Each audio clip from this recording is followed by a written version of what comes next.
واكتب لنا في هذه الدنيا حسنة وفي الآخرة إنا هدنا إليك.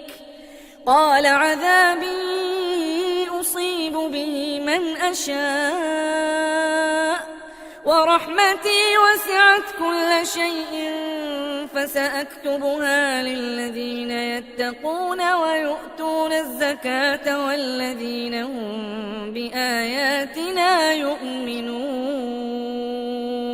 الذين يتبعون الرسول النبي الأمي الذي يجدونه مكتوبا عندهم في التوراة والإنجيل يأمرهم بالمعروف وينهاهم عن المنكر ويحل لهم الطيبات ويحرم عليهم الخبائث ويضع عنهم إصرهم والأغلال التي كانت عليهم.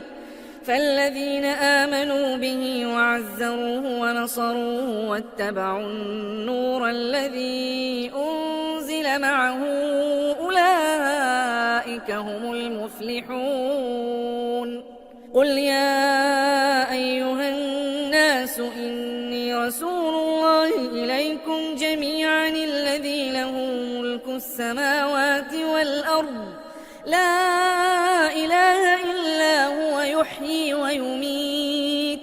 فآمنوا بالله ورسوله النبي الأمي الذي يؤمن بالله وكلماته واتبعوه لعلكم تهتدون. ومن قوم موسى أمة يهدون بالحق وبه يعدلون.